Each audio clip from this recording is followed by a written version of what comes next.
a bit of an illusion anyway that I'm just the singer in New Order. And Johnny was a guitarist in the Smiths.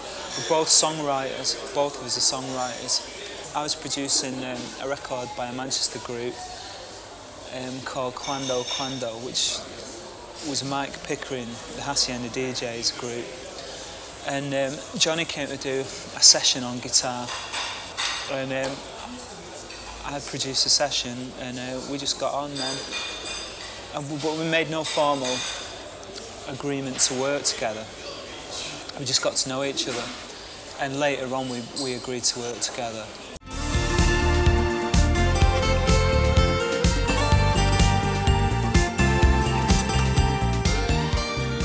When we first started the records, first started writing, Bernard was rehearsing new stuff for Technique and writing stuff for Technique, and I was working and rehearsing on Mind Bomb, their album.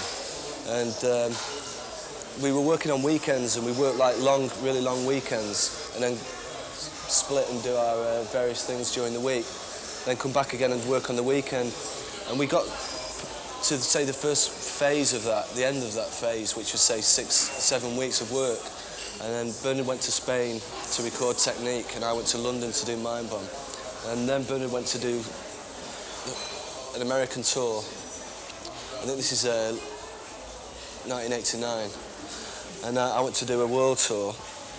And then halfway through all that, we came back and resumed on the next phase, which was finding all the good ideas that had floated to the surface and stayed up there, really, and honing those down and taking those a bit of a stage further. And then Bernard went off on another tour, and I continued the other tour. Meanwhile, we were doing sort of various other projects, like Bernard remixed Security by the Beat Club and a Technotronic track, Rocking Over the Beat, and a Certain Ratio track.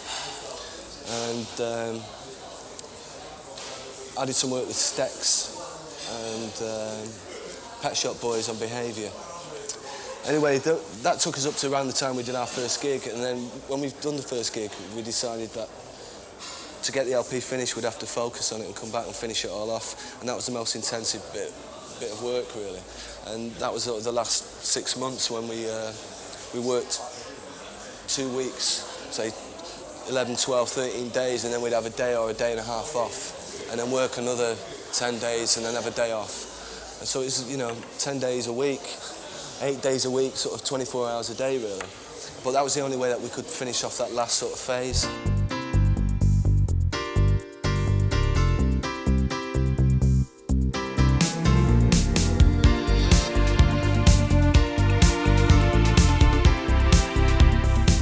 First concert we played was with Depeche Mode at Dodger Stadium in Los Angeles.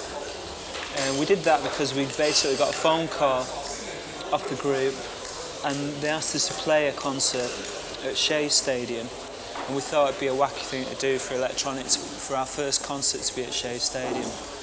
But we couldn't make the Shea Stadium one, so we did Dodger. So we weren't entirely sure about a set, because we had plenty of ideas for songs, but they weren't entirely finished. And in a sense, it kind of hurried us up, because we had to get everything prepared for the gig. But it did take a couple of months out of the recording schedule to physically to put the group together to rehearse, to play the gig, and then to recover from it when we came back. So really, I mean, it put the album back a couple of months to do that concert. But it was interesting to play songs that no one had heard before. I mean, in that respect, it really was our debut, because no one had heard the songs except us, really, and the people who were working on it.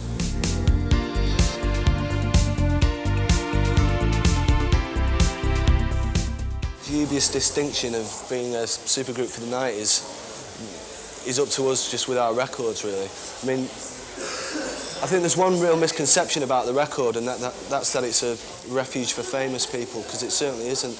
There's 2 songs that involve the Pet Shop Boys, and the only other additional musicians we use are 2 drummers on 1 or 2 songs. I think it's 2 songs, and we use an oboe player on the end of another song, and that's it. So aside from Neil and Chris's involvement, there are no other celebrities involved. But I know on paper, the 2 of us are individually sort of successful, and people are going to say that.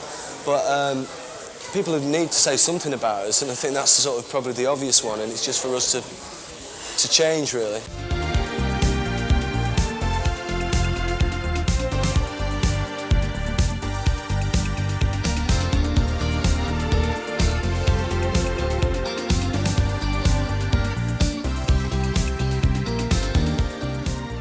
Consider your audience and whether they're ready for the music you're producing at any given time.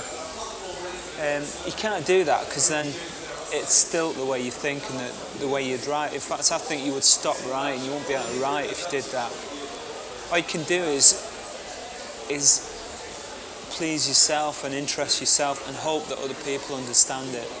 I don't think what we do is too radical anyway. I think it's got a hint of radicalness in it, but it's not by no means, you know, unapproachable.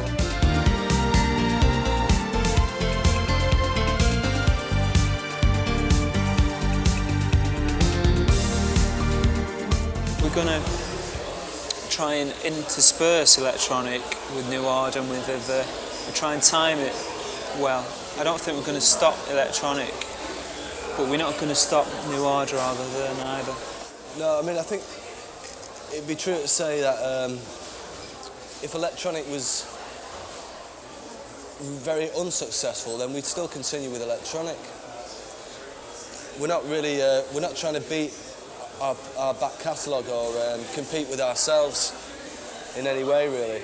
If anything, we thought that really that electronic was going to be more low-key than it turned out to be already.